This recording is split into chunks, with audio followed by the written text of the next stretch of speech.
Kule exam question ithi determine the value of x without the use of the calculator. Yabona lana into abayifunayo phela bafuna u-x.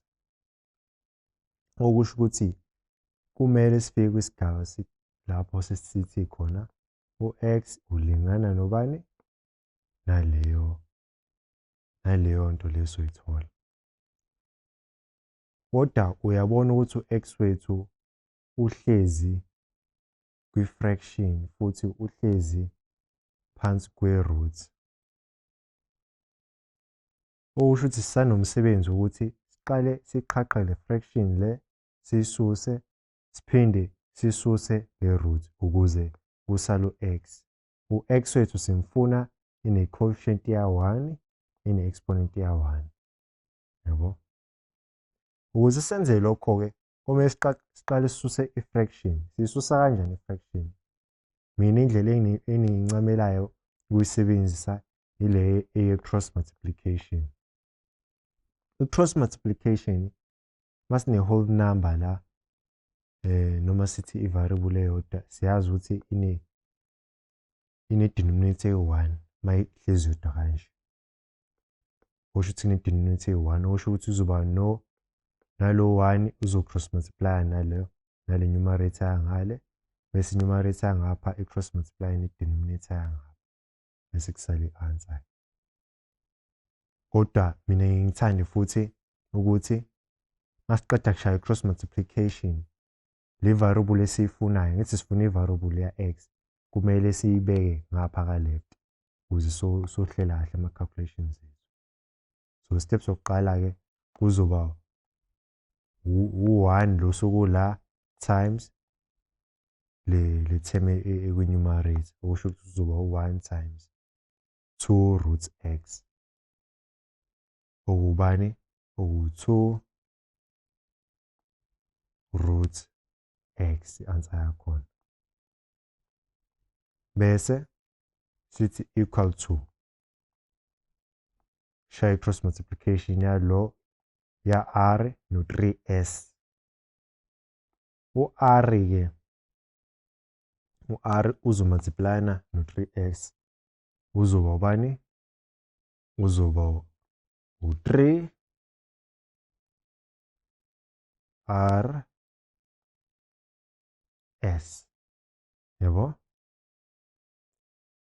Sesiyisusile-ke kuma-bracket kodwa sisanale nkinga yalo 2 nale root kumele siyisuse ukuze usale ubani? U-x. Sifuna u-x thina. Okusho ukuthi ngoba sekusano-2 ne-root singamsusa u-2 okwamanje bese silandele sidile nge-root. U-2 ukuze sisuse u-2 angithi thina sifuna ukusala ne-coefficient ya-1 ukuze kusale u-1 ekugcineni mesiqala sisuse lo 2 ukuze sisuke kumele simdivide ngayo inamba identical kunayo okusho ukuthi mesidivide ngo-2 mawudivide ngapha kwisayidi elilodwa owenze ka-left uyakwenza nakwa-right okusho ukuthi nangapha kuyasiphoqa ukuthi sidivide ngo-2 even though ungekho u-2 ngapha. Kodwa phela ngoba umthetho uthi kanje owenze ngapho uyakwenza nangapha. Okusho ukuthi usala no-2 uzoba u-2 divided by 2 kusala u-1. Okusho kuzoba ubani-ke la? Kuzosala u-root x. Siyabona. Ngapha kule side engapha kusala ubani? U-3 r s divided by u-2. Yabo? Akasekho u-2. Kodwa still u-x akasali sifuna u-x thina kuphela.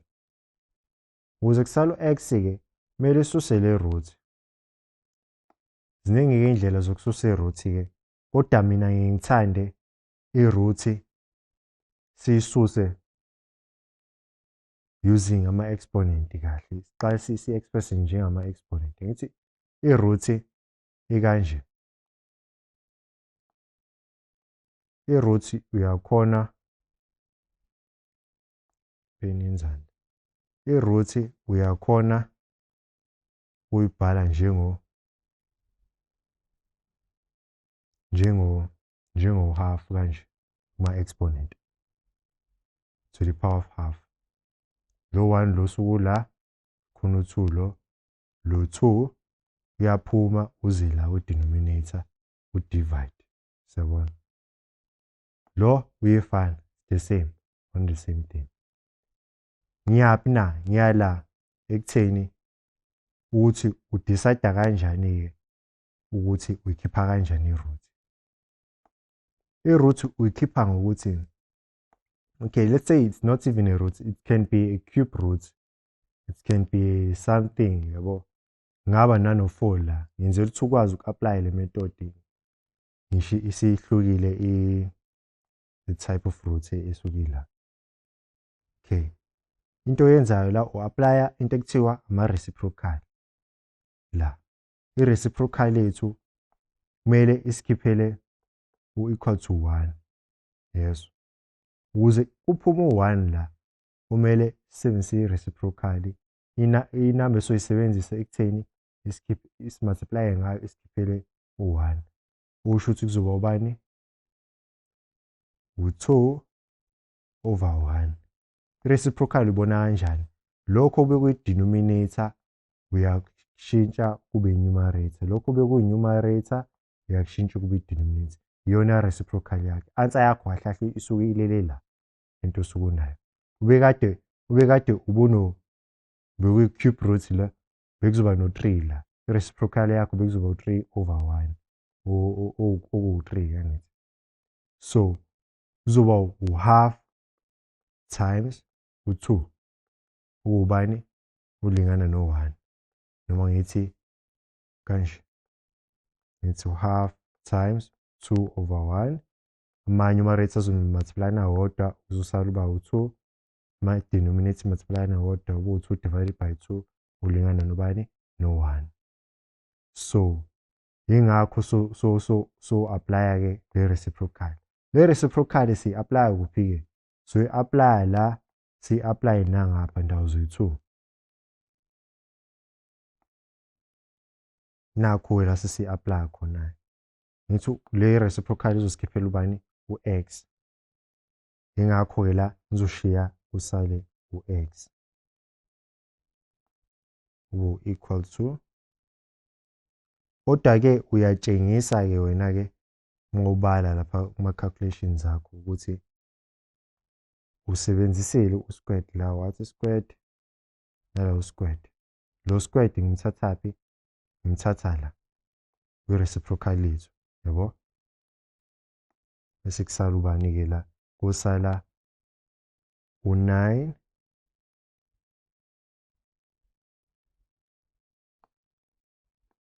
9r squared s squared. Lutho ngibhale kabi lo. Okay. La kuno-2 la. Usho ukuthi uzoba u-2 squared-ke. U-2 squared wethu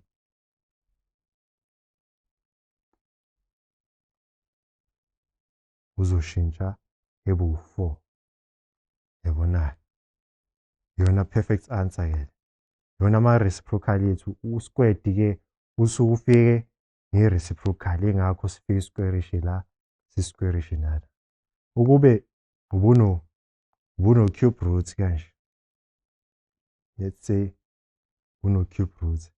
Ngithi bekuzoba u-1 over 3 la. Usho ukuthi sino 1 over 3.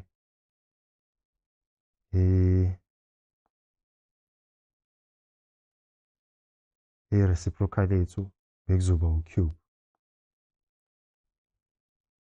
Bekuzoba u-cube. So la bese umthatha lo 3 simfake la u-cube. Yabo. Kusale-ke u-x wakho. Kodwa-ke thina-ke i-situation yethu idela no-squared. Ingakho sithole le final answer yethu ekanje. Zobe-ke usuyitholela u-2 marks wakho.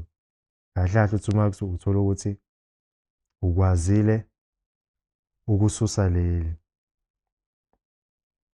Ukususa i-multiplication, cross multiplication, wakwazi nokususa i-root le, 1 mark lo, bese imark lesibili kuba i-final answer yakho. Thola i-total.